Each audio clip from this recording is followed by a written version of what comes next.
The person I chose to do my historical speech on is Winston Churchill.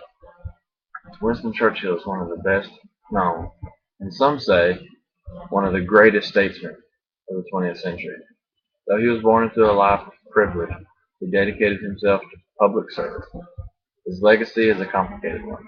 He was an idealist, a pragmatist, a soldier, and an advocate of progressive social reforms. He was also an elitist, a defender of democracy as well as of Britain's fading empire.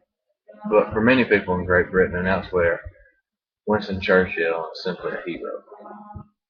Winston Leonard Spencer Churchill was born on November 30th, 1874 at Bellenheim Palace in Oxfordshire. His father was his father was a Tory politician, Lord Randolph Churchill. Churchill attended the Royal Military College, Sandhurst, before embarking on his army career. He saw action on the northwest frontier of India and in the Sudan. While working as a journalist during the Boer War, he was captured and made a prisoner of war before escaping.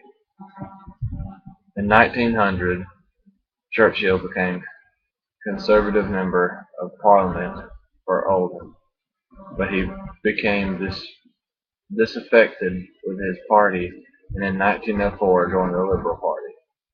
When the Liberals won the 1905 election, Churchill was appointed Undersecretary at the Colonial Office. In 1908, he entered the cabinet as President of the Board of Trade. Becoming Home Secretary in 1910, the following year, he became First Lord of the Admiralty.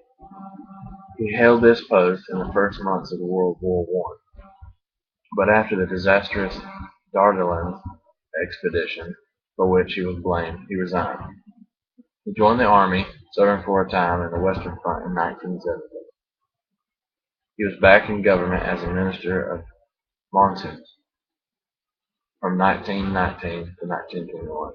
He was Secretary of State for War and Air, and between 1924 and 1929, he was the Chancellor of the Exchequer. The next decade were his wilderness years, in which his opposition to Indian self-rule and his support for Edward VIII during the abduction crisis made him unpopular. While his warnings about the rise of Nazi Germany and the need for British remain were ignored, when war broke out in 1939, Churchill became the First Lord of the Admiralty. In May 1940, Chamberlain resigned as Prime Minister and Churchill took his place. His refusal to surrender to Nazi Germany inspired the country.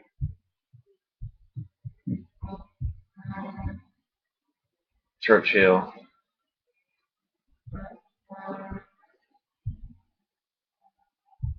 Churchill lost power in 1945 post-war election, but remained leader of the opposition, voicing apprehensions about the Cold War. He polarized the term Iron Curtain and encouraged European and transatlantic unity in 1951. He became Prime Minister again. He resigned in 1955, but remained an MP until shortly after his death, as well as many political achievements. He left a legacy of an impressive number of publications, and in 1953 won the Nobel Peace Prize for Literature. Churchill died on January 24th, 1965, and was given a state funeral. My my sites are WinstonChurchill.org, NobelPrize.org, and biography.com. Thank you guys.